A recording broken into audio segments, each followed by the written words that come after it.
بسم الله الرحمن الرحيم. الحمد لله رب العالمين وصلى على سيدنا محمد وآله وصحبه وسلم.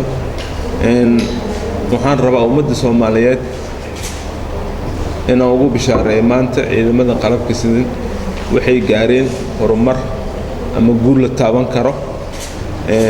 waxay gacanta ku soo dhigeen madaxa amniyaadka ee gobolka Banaadir Cabdulwaahid Khaliif Axmed oo loo yaqaan Ciise Tarbuun. waa alla mahadi alla ugu mahad celinayna marka waxaan ku faraxsanahay in ninkaas uu ahaa ninkii cadowga Soomaaliyeed iyo dad badan oo lagu dilay Soomaaliya gaar ahaan magaalada Muqdisho ninka siin jiray waa ninka kaliya dhihi jiray qof hadii la dilay ama fasax ugu dambeeyay dhibi jiray marka waa ku faraxsanahay ciidamada waa ugu hambalyeena arintaas.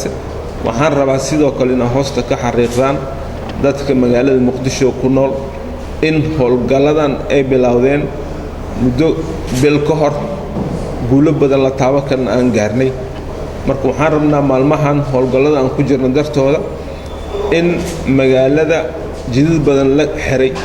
sababta loo xiray waa ogsoontihiin in qof badan muwaadin Soomaali ah oo asagoo danihiisa soo kacay ama sooman ama limiis soo shaqo tagay in la dilo.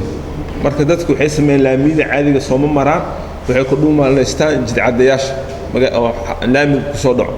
marka sidaas darteeda waxaan ummadda Soomaaliyeed u sheegi lahay gaar ahaan dadka magaalada Muqdisho degan inay u dul qaataan inta howlgalkan lagu jiro. waxaan ugu bishaareyn doonaa haddii Ilaahay yiraahdo muddo kooban inaan ku soo koobi doono oo aan ku soo afjari doono shaqada hadda socoto. marka waxaan rabaa sidoo kale waxaan badbaadinayno waa naf Soomaaliyeed, waxaan badbaadinayno waa sharafta, waxaan badbaadinayno waa xoolaha dad